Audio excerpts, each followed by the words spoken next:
बादशाह हातिम की सल्तनत में अमन, खुशी और रंगों की बहार थी। लोग हंसते खेलते थे, बाजारों में जिंदगी की रौनक थी। मगर एक दिन अचानक सब बदल गया। शहजादी रूमा खामोश हो गई थी। इसकी हंसी, जो कभी सारी सल्तनत को जगमगा देती थी, अब गुम हो गई थी। इसका चेहरा, जो सूरज की तरह चमकता था, अब जर्द और बेरंग हो गया था। वो दिन बदन मुरझा रही थी, जैसे कोई खूबसूरत फूल आहिस्ता आहिस्ता मिट रहा हो। बादशाह हातिम बहुत गमगीन था। वो रातों को जागता और अपनी बेटी के बिस्तर के पास बैठा रहता। आखिर एक दिन उसने दरबार में ऐलान किया, मेरी बेटी को ठीक कर दो। जो कोई इलाज ढूंढ लाए, उसे दौलत भी मिलेगी, इज्जत भी, और अगर वो चाहे तो शहजादी का हाथ भी।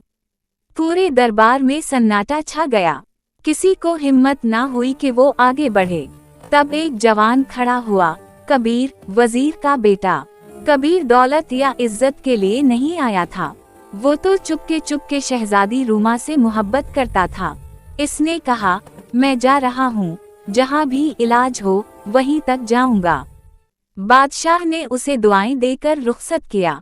कबीर को मालूम था कि इलाज सिर्फ रंगों के जंगलात में मिल सकता है।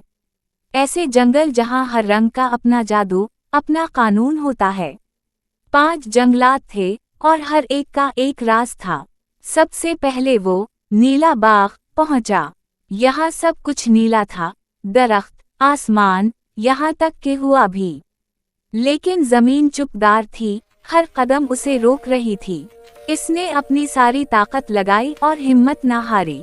आखिरकार एक नीला फूल इसके कदमों के पास खिला। वो जान गया कि ये पहला इलाज है। फिर वो जर्द बागीचे में पहुंचा। यहाँ के दरख्तों पर बड़े बड़े सुनहरी फल लगे थे। उनकी खुशबू इतनी तेज थी कि सर चकरा जाता था, नींद आने लगती थी। कबीर ने अपनी आंखों पर पानी के छींटे मारे और लड़खड़ाते कदमों से आगे बढ़ता गया। एक छोटा सा चश्मा नजर आया, जिसका पानी धूप में सोने की तरह चमक रहा था। उसने अपने मुश्किज़े में वो पानी भरा। ये दूसरा इलाज था। तीसरा मकाम था बनफशी पर्दा। यहाँ सब कुछ जामुनी रोशनी में डूबा हुआ था। दरख्त साकत, फिजा खामोश, यहाँ तक कि हवा भी जैसे रुक गई हो। सिर्फ कबीर की सांसों की आवाज सुनाई देती थी। ये खामोशी दिमाग चीर रही थी, जैसे कोई चीख अंदर दबकर रह गई हो।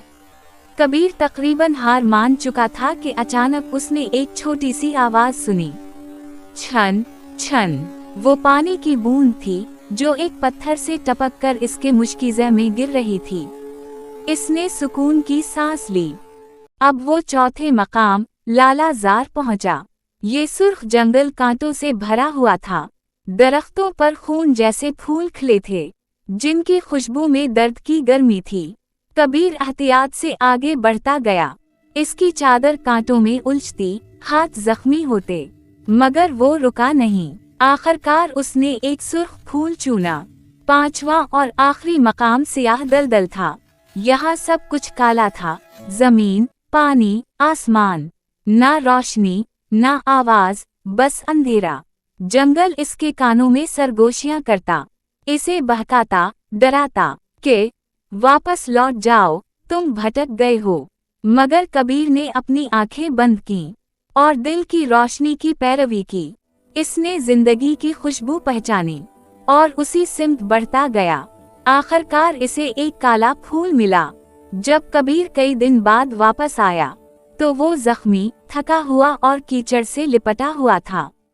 मगर इसके हाथों में 5 रंगों के फूल और पानियों की मुश्किज़ें थीं। बादशाह हातिम ने लरजती आवाज में पूछा, क्या तुमने इलाज ढूंढ लिया कबीर? कबीर ने सर झुकाया। 5 पानी एक साथ मिलाए, फूल पास है और उनका रंग दवा में घोला। फिर वो शहजादी के करीब आया। नरमी से इसके होंठों पर वो दवा लगाई और दुआ की, अगर मेरी मोहब्बत सच्ची है तो रंग लौट आएंगे। चंद लम्हे खामोशी रही, फिर कमरे में रोशनी फैल गई। रूमा के चेहरे पर रंग लौट आए, आंखों में जिंदगी चमक उठी। बादशाह हातिम खुशी से रो पड़ा। अपना इनाम मांगो, बहादुर कबीर। कबीर ने शहजादी का हाथ थामा और धीरे से कहा, मेरा इनाम सिर्फ ये है हुजूर, कि मैं इस कहानी के बाकी हिस्से में मौजूद रह सकूं। शहजादी रूमा मुस्कुराई और बादशाह की आंखों में आंसू आ गए। महल के दरो दीवार फिर रंगों से भर गए, क्योंकि कभी कभी सबसे बड़ा जादू मोहब्बत होती है।